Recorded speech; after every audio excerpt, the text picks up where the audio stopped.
The last time all three of my children were under my roof, they smiled like strangers and left like thieves.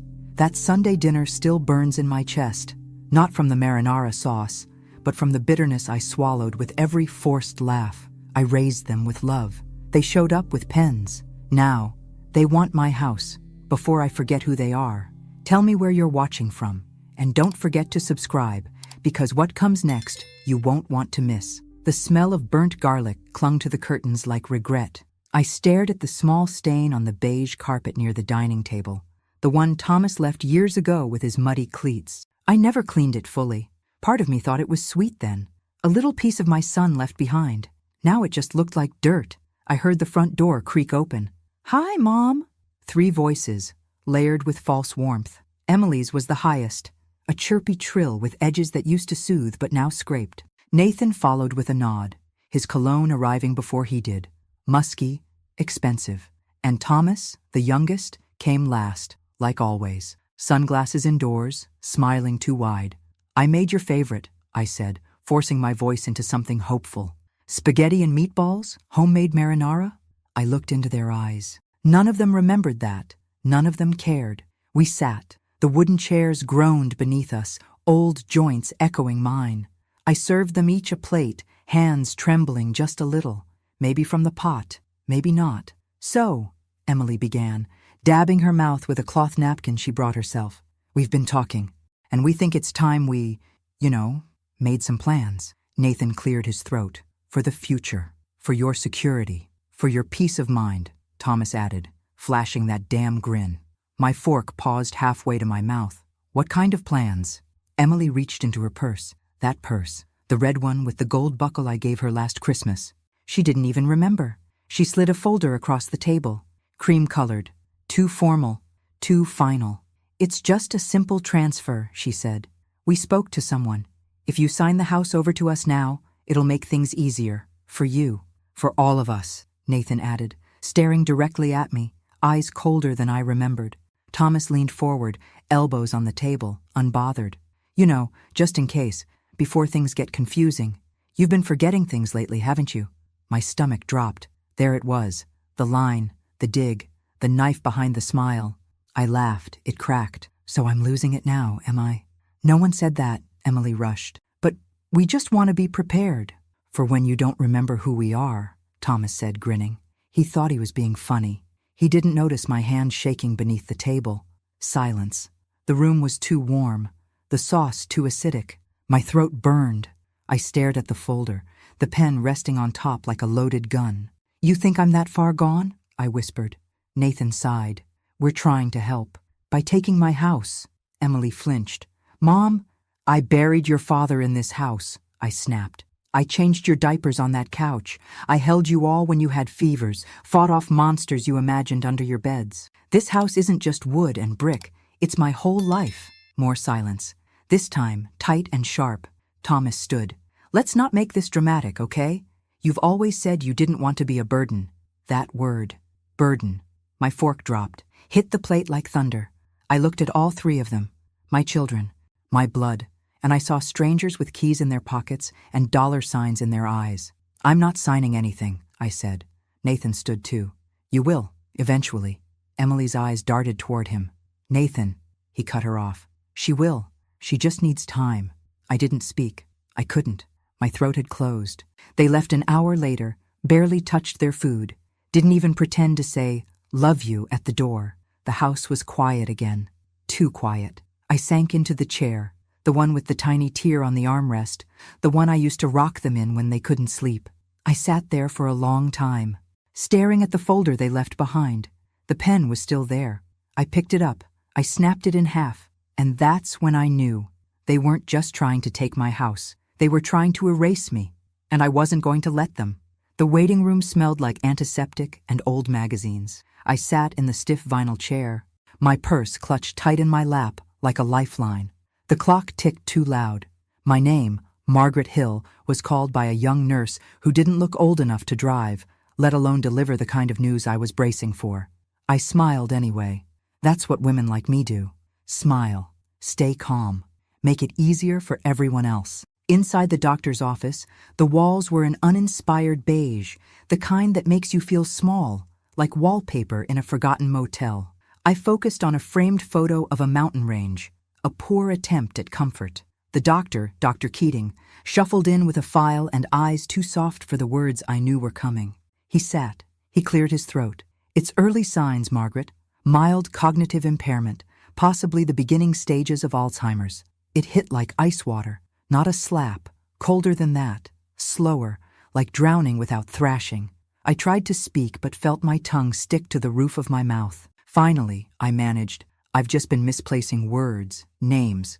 That happens with age." "It does," he said gently, "but combined with the test results, it suggests a pattern." A pattern. That word. Like I was becoming a statistic. I looked down at my hands, my wedding ring still there, even though Henry was not. My fingers had started to look like my mother's, thinner, lined. I wondered if she felt this way when she started forgetting my birthday. Is it definite? It's not definitive, not yet, but I'd recommend we begin monitoring. Maybe look into legal preparations while your cognition is still strong. Legal preparations. I felt like I was being quietly escorted out of my own life. He handed me a pamphlet. I didn't read the title, just tucked it into my purse like a shameful receipt. As I stood to leave, I noticed something through the sliver of the open door. A movement. I took a step closer, squinting. Thomas, my youngest, the one who used to cry when I left for work. He was outside the door, standing with his back against the wall, his face half hidden behind his phone. I froze. He wasn't supposed to be here. He didn't notice me. Or maybe he did and didn't care. He was scrolling, laughing at something, standing outside the room where I was just told my mind might be dissolving. I stepped out. "Thomas?" He startled, looked up, just a second too late to make it look natural. "Oh, hey," he said, stuffing the phone into his jacket. "I was just, wanted to check in, see how it went." "How did you know I was here?" He hesitated. "Emily mentioned it." I felt my chest tighten. That wasn't true. I hadn't told any of them. I didn't want to worry them. Or maybe I didn't want to give them ammunition. "I didn't think you'd be interested," I said. His face changed then, just for a flash, like he'd realized I wasn't quite as gone as he hoped. "I'm always interested, Mom," he said smoothly. "We just want what's best for you." That phrase again. I walked past him without answering, the pamphlet in my purse rustling like a whisper. When we got to the car, he offered to drive. "No," I said. He tried to insist. I said no. My voice had an edge he wasn't used to. He backed off. I got into the driver's seat and locked the doors before he could say anything else. The ride home was silent, just the humming of old tires on cracked pavement. I thought of how he used to ask me to sing along to the radio. Now he sat in the passenger seat, checking his phone, probably texting his siblings. By the time I pulled into the driveway, something had shifted inside me. They weren't circling me like worried children. They were vultures, and I realized something chilling. They weren't waiting for me to lose my mind. They were hoping I would. As he got out of the car and mumbled a goodbye, I stayed behind. I watched him walk away, tall and careless, the same boy I once held through a fever, now grown into a man I didn't recognize. I sat there gripping the steering wheel, and in that moment I knew this wasn't about care. It wasn't about love. It was about control, and they weren't going to get it. Not without a fight. I found the documents by accident. I wasn't snooping. I was looking for the blue envelope, the one where I kept the last birthday card Henry gave me. I hadn't read it in a while, and that day I needed to. I needed his voice in my head again.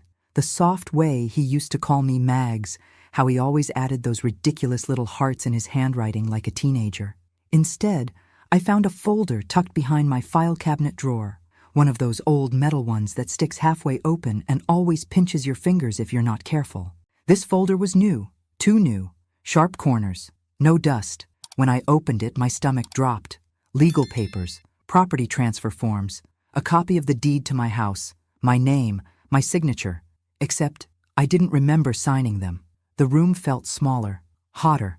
I sat down hard on the edge of the bed, papers spilling onto the quilt. I stared at the signature. It looked like mine, but not quite. The curve of the M was too neat. The tail of the G didn't loop the way I always looped it.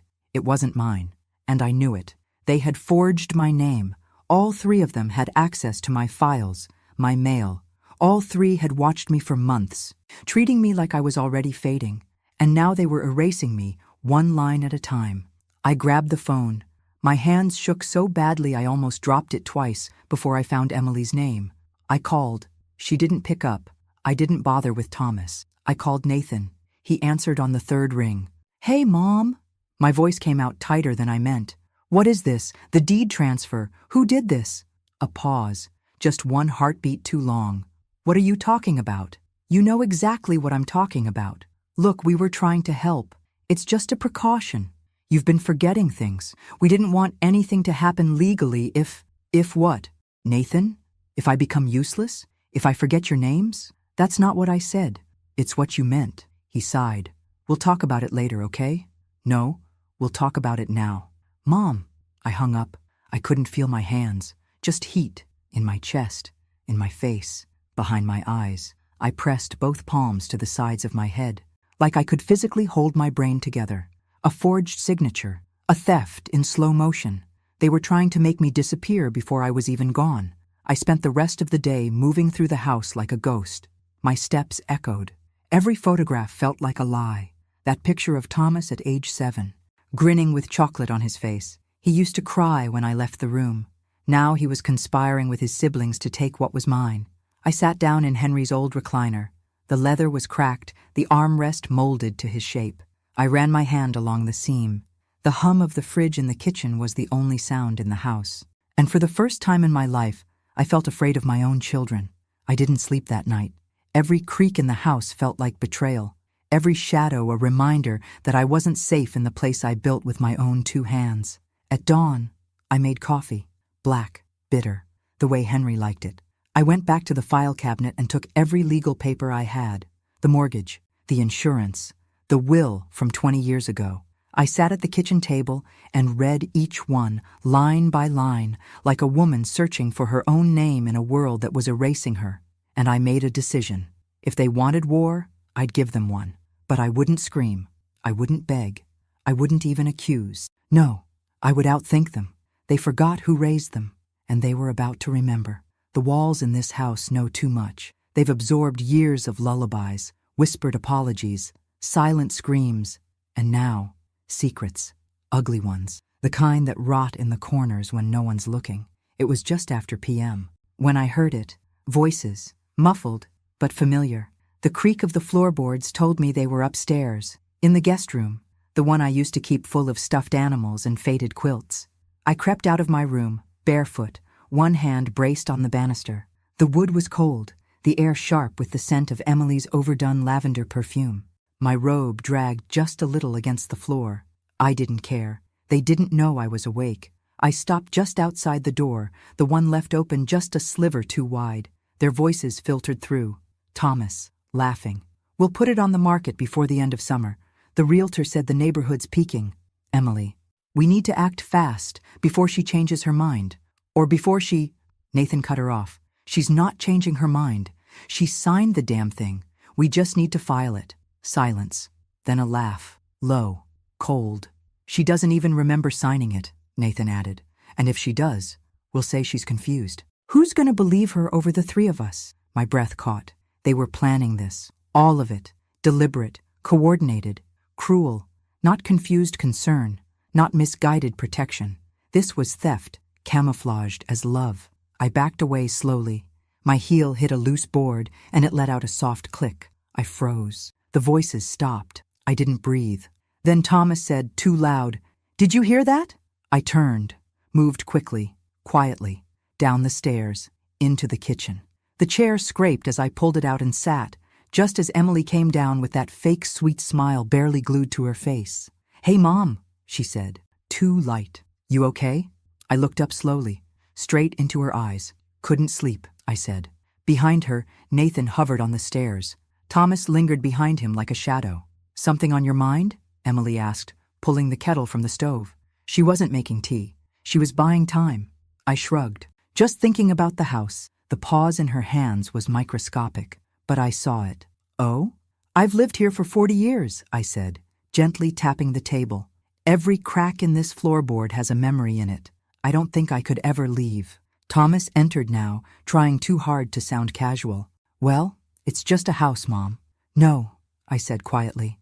It's my house. The silence was thick. Nathan shifted his weight. Emily looked down. You all forget, I added, that this place was paid off with your father's overtime, with my second job at the diner, with skipped vacations, with sacrifices you never even knew about. Emily tried to interject, but I raised a hand. Surprised myself, honestly, by how steady it was. I might be forgetful, yes. I might lose words, lose names, lose moments. But what I won't lose is my instinct, and right now it's screaming at me. None of them spoke. I stood slowly. My knees cracked, my spine ached, but I met their eyes one by one. When the time comes, I said, you'll remember this conversation. Nathan's jaw tightened. Are you threatening us? I smiled. It didn't reach my eyes. No, Nathan. I'm remembering. I walked away, my feet steady against the cold tile. They had tried to hide their betrayal behind closed doors, but they forgot something vital. This is still my house, and it hears everything. The lawyer looked like he should have been on a golf course, not behind a desk. Khakis, loafers, smiled too wide, talked too fast. Nice to finally meet you, Mrs. Hill, he said, extending a hand I didn't want to shake. His office smelled like stale coffee and laminate. Cheap, efficient, no soul. Call me Margaret, I said, sinking into the stiff leather chair. My bones were tired, but not weak. He glanced at the file in front of him, then at me. I understand you're here about some confusion regarding property transfers? Something like that. He smiled again, but this time it faltered. I wasn't here for small talk. I'd also like to revisit any assets from my father's estate, I added. His name was Edward Harris, passed in, and that caught him. He blinked. That's a while back. You believe there's something unresolved? I don't believe. I know. He nodded slowly, fingers already moving across his keyboard. Give me a moment. We'll pull the file from archives. I waited. 10 minutes, then 15.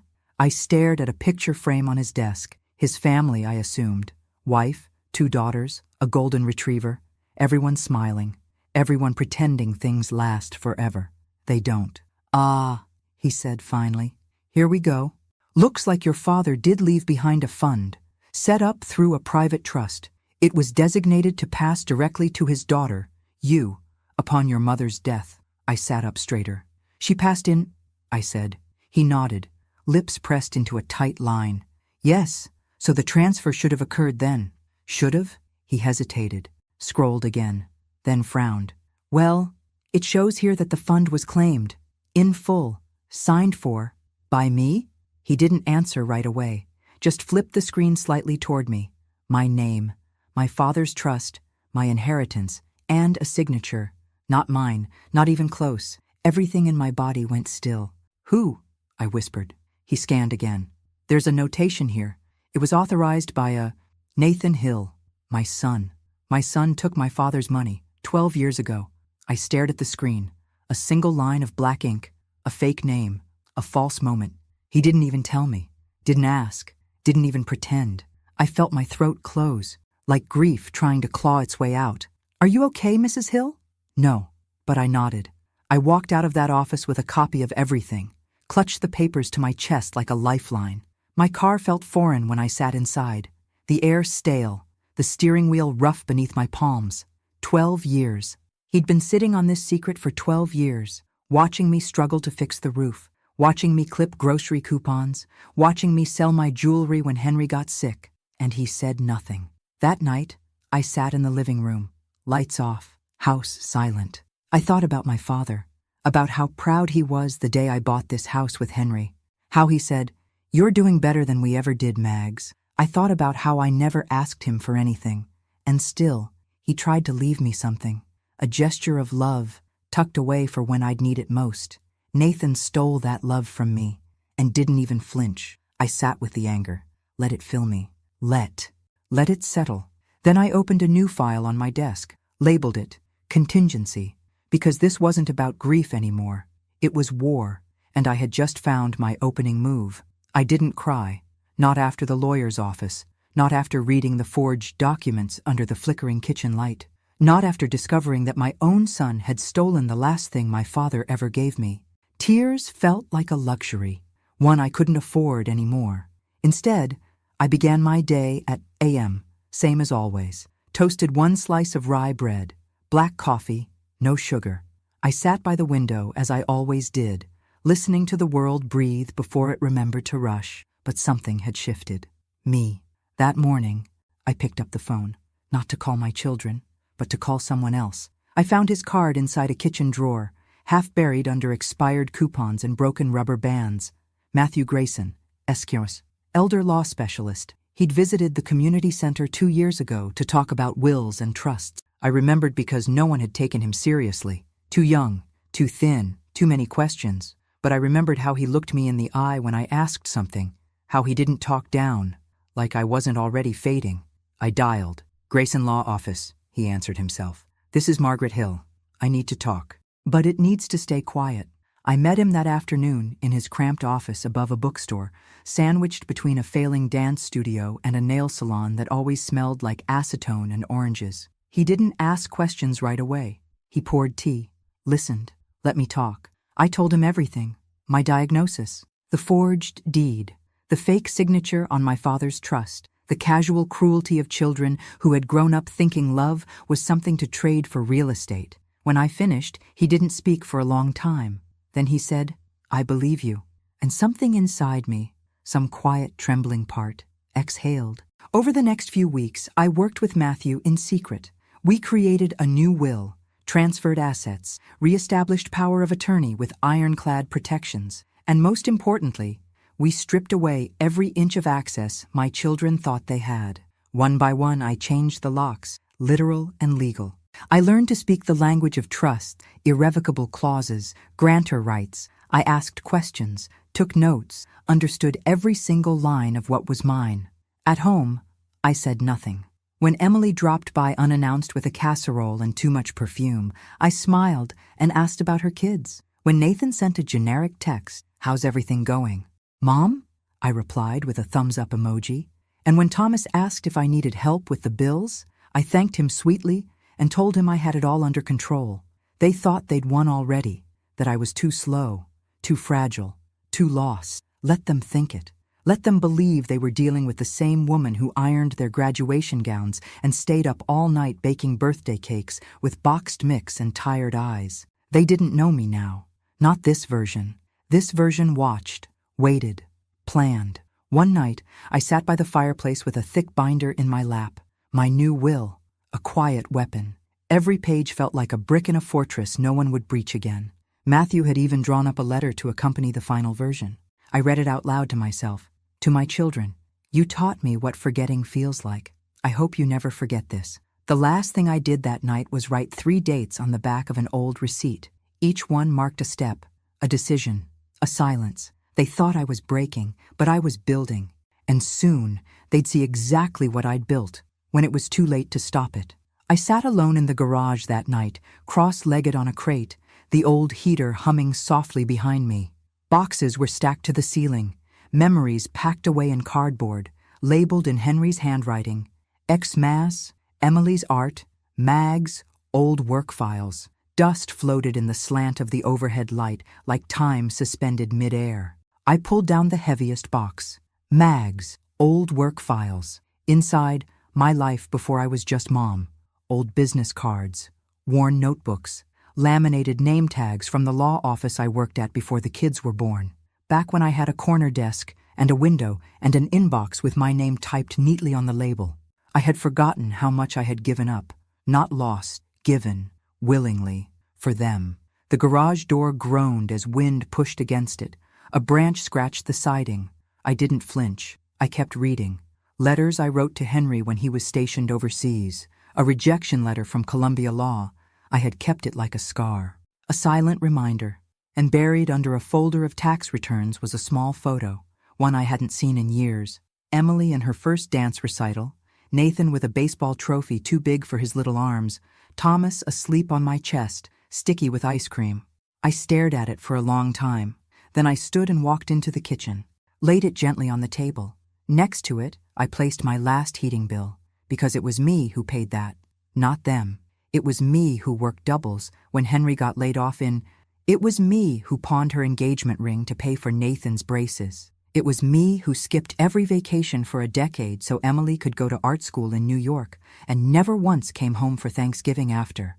It was me who let Thomas move back in for just a few months after college, and he stayed 2 years without paying rent. I remembered every sacrifice, and not once did they say thank you. When Henry got sick, I didn't ask them for help, not because I didn't need it, but because they were already too busy, too distant, too comfortable letting me carry the weight alone. I cooked, bathed, and held him through every coughing fit, every fall. Every day he forgot his own name, but remembered mine with trembling lips. And after he died, they didn't even stay through the full week. Nathan had a conference. Emily had a gallery opening.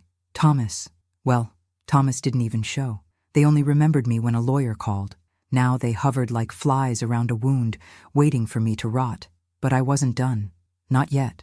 I went upstairs, opened my closet, pulled out the brown leather journal I had kept hidden since. Inside were records, receipts, journals of every loan I gave them, every unpaid promise, every missed visit, each one dated and detailed. I wasn't keeping score back then, but now I needed the full picture, because when people rewrite your story, the only way to survive is to make sure your truth is louder than their fiction. I flipped to a blank page and wrote, "They think I forgot. I remember everything." The pen shook, but not from weakness, from rage, from clarity, from a fire I thought had died with Henry, but had only gone quiet for a time. The next morning, I got dressed in my Sunday best. Pearls, hair curled, lipstick like armor. I wasn't going to church, I was going to war, and this time, I wouldn't be the one kneeling. The courthouse smelled like dust and bureaucracy, ink, old wood, and quiet resentment. I sat across from Matthew Grayson in a narrow hallway with flickering lights and water stains on the ceiling tiles. He slid a thick folder across the bench toward me. "This," he said softly, "is everything. New will, trust established, durable power of attorney, living directive. You're protected." I ran my fingers over the folder. Smooth, heavy, final. I swallowed hard. "Will they know?" "Eventually," he said. "But not today." "Good. Today wasn't for them." Matthew stood and straightened his tie. "You ready to file?" I looked up at him, then nodded. I was ready the moment they tried to erase me. Back home, I pulled into the driveway and just sat in the car for a while. The house looked the same, but I didn't. There was something sharper in my reflection in the rearview mirror, a squareness to my jaw, an unfamiliar stillness in my eyes, not soft, not sad, just resolved. Inside, I made tea, chamomile. I added honey, not for sweetness, but for steadiness. The house was quiet, a rare moment of calm, but I wasn't naive enough to think it would last. The phone rang just after noon. Thomas. I let it ring once, twice, then answered. "Hi, Mom." Cheerful, too cheerful. "What do you need, Thomas?" A pause. He laughed. "What makes you think I need something?" "Because you always do."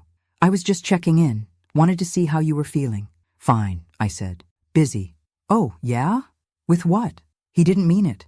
It wasn't curiosity. It was surveillance. "I've been learning," I said, "about trusts and estate law and how easy it is for someone to commit fraud." Silence. Then, "Is this about the papers?" "Mom, no," I said, voice flat. "This is about me and the fact that you forgot I was still here." He was quiet. Then, "We were just worried." "You weren't worried. You were waiting." I ended the call. The next day, I met Matthew again, this time in his office where we finalized everything. He double-checked the filings, confirmed the security of the trust, every asset now locked down, redirected, and irreversible. My house? No longer in my children's reach. The bank accounts? Protected by layered authorizations they'd never break. My legacy? Now written in stone. On the walk back to my car, I passed a bookstore and stopped in front of the display window. A memoir sat on the shelf. The Silent Women Speak Loudest. I almost laughed. Back home, I stood in the living room and looked around. At the photos, the couch where Thomas used to nap, the fireplace where Emily would hang stockings, the kitchen where Nathan spilled orange juice and cried over college rejection letters. And then I looked at the folder in my hands. Not just paper and ink, but armor. They thought I was weak. They thought memory loss made me disposable. But I remembered something they didn't. I built this family. I held it together. And now I was setting it free. Not for them. For me. It started with cinnamon. The scent drifted through the house like memory. Warm, Sweet, familiar. I hadn't made my apple cobbler in years, not since before Henry got sick, but tonight it was back on the menu. I set the table with my best dishes, the wedding china, white with tiny gold vines along the rim, the set we only used on holidays, and once on the night Henry told me he was dying. Tonight, I would use it for something else. Justice. I lit candles, folded napkins. I even played the old Frank Sinatra record they all used to roll their eyes at. I wanted it to feel nostalgic. I wanted them to believe, for just a moment, that I was slipping back into the woman they thought they could walk all over. They arrived right on time. Emily was first, heels clicking on the hardwood like accusations. Nathan came in behind her, his phone glued to his palm. Thomas brought a six-pack of craft beer like a frat boy at a potluck. "Wow," Emily said, taking in the table. "This looks amazing, Mom." I smiled. "Trying something special," I said. "Thought we could have a nice night, like old times." They relaxed, just a little. We ate, we laughed, or they did anyway. I watched, listened, waited. Halfway through dessert, I stood. "I almost forgot," I said, wiping my mouth with my napkin. "I have something for you all." Emily perked up. Nathan glanced up from his phone. Thomas tilted his head like a puppy. I walked to the sideboard, picked up the envelope, the one with gold trim and thick paper. "I made some updates," I said. "To the will, the house, everything." Emily's smile twitched. "What kind of updates?" Nathan asked, already tense. I took a deep breath. "I've decided to make some changes to how things are divided." Thomas scoffed. "Mom," I cut him off. "No, you listen." They froze, not because I was loud, but because I wasn't. "I know what you did," I said, placing the envelope on the table. "All of you." Their eyes darted to each other, a silent ping-pong of guilt. "I know about the forged documents, about the trust my father left me that Nathan cashed out behind my back. I know about the lawyer you visited, the conversations you thought I didn't hear, the plans you made for this house." Emily's mouth opened, then closed. Nathan's jaw clenched. Thomas stared at his plate. "I may forget names, dates, sometimes why I walk into a room, but I will never forget this." Silence. I slid the envelope across the table. Inside is the updated will. Everything has been placed into a trust, irrevocable, ironclad. My house is no longer yours to fight over. Thomas looked up. "What the hell, Mom? What the hell?" I repeated, voice low. "You forged my name, Thomas. You tried to steal from me." He stood. "You're paranoid." I stood too, calm. "Then sue me," Emily whispered. "Mom, you're being dramatic." "No," I said. "For the first time in decades, I'm being clear." I turned to Nathan. "And you? You stole money meant to protect me, money my father left for me, and you kept it through all the years I struggled, through Dad's illness, through every sacrifice I made. You never once came forward." His face was pale. "I was going to pay you back." "No, you weren't," I said, "and now you won't have the chance." I stepped back. "I'm not leaving you with this house, or my money. I'm not leaving you with anything but the truth." Their chairs scraped back as they stood. Voices rose. I didn't respond. I walked to the kitchen and poured myself a glass of water, let their noise fade behind me. When I returned, they were already halfway out the door, too shocked to yell, too embarrassed to cry. I watched their backs disappear into the dark, and for the first time in my life, I didn't feel like a mother. I felt like a woman reclaiming her name. The letters went out the next morning, 3 envelopes, thick, white, and sealed with a weight far heavier than ink or paper. One for each of them. No ceremony, no warning, no dramatics. I didn't text them, didn't call. They'd done enough talking. Inside each letter was a personal message, handwritten, deliberate, final. Not just a statement of truth, but a reckoning. To Emily, I wrote, "You always spoke of art, beauty, legacy, but when it came to mine, you saw only opportunity. You used my fading memory as a ladder.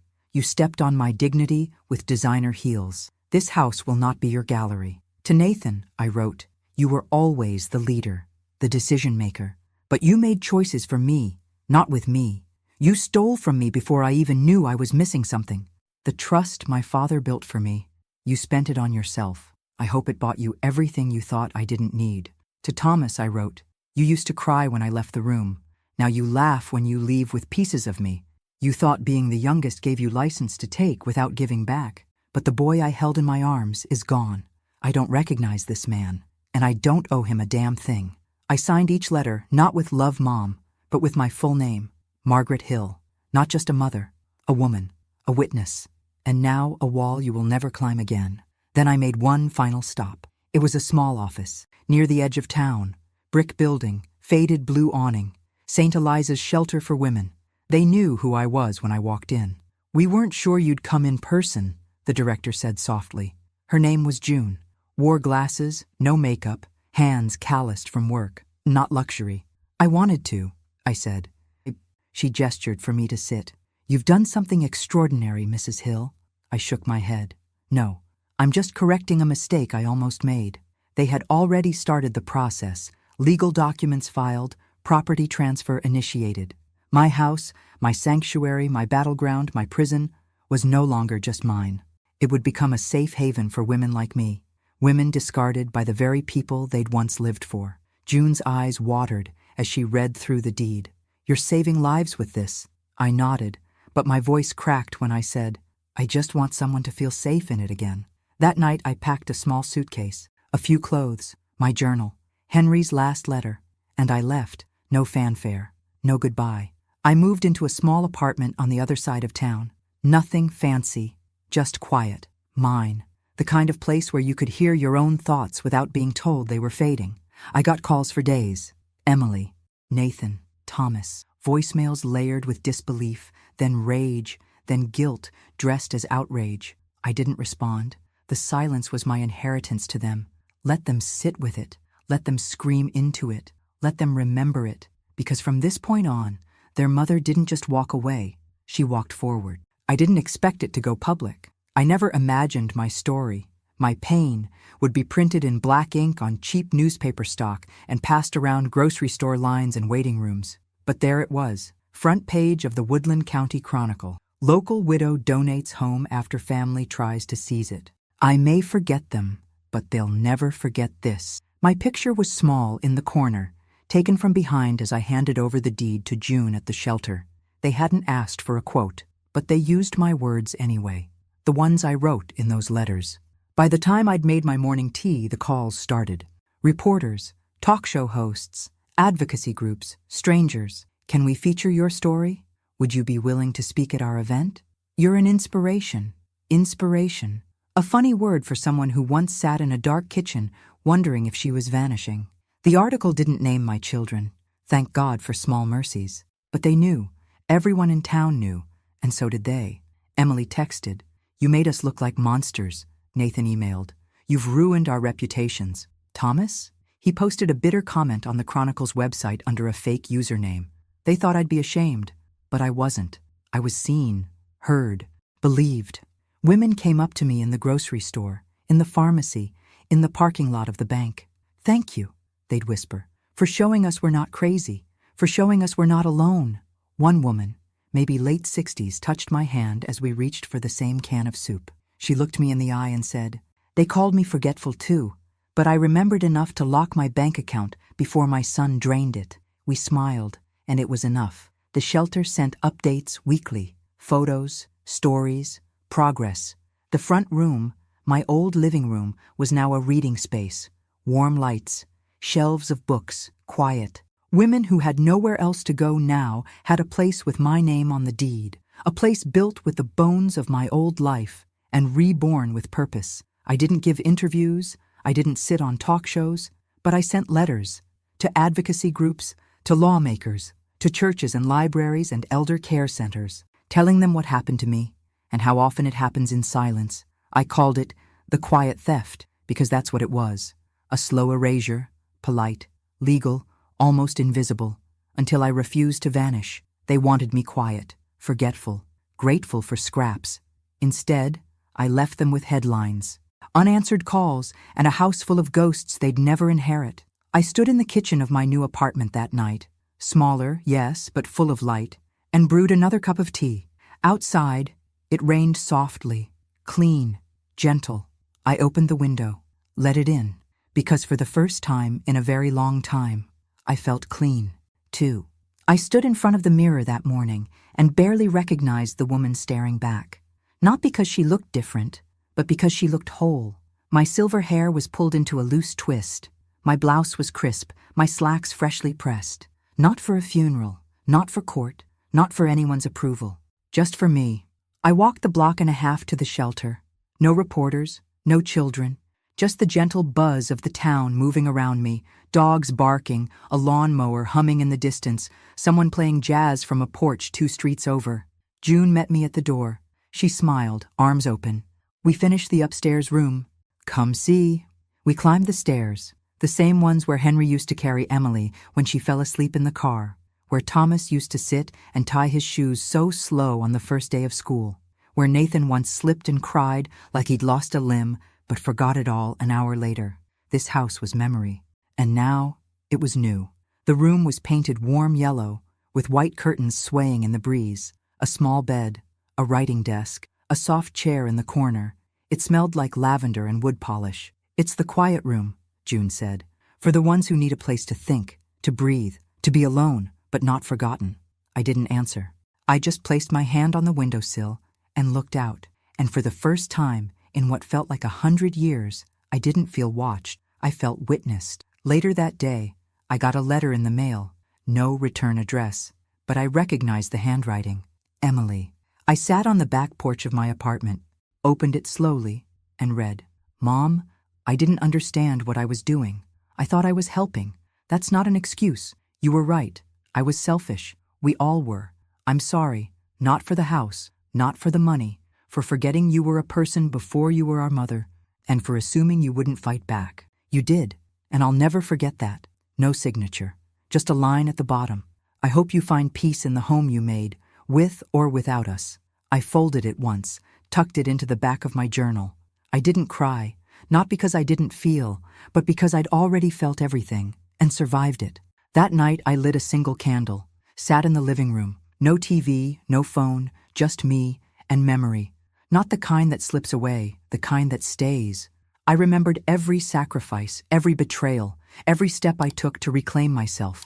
And I knew this, even if my mind falters one day, even if my body forgets the names of streets, recipes, or people who once meant the world, I will never forget who I am. They tried to erase me, but I rewrote the ending, and now they will never forget that. Thanks for listening. Don't forget to subscribe and feel free to share your story in the comments. Your voice matters.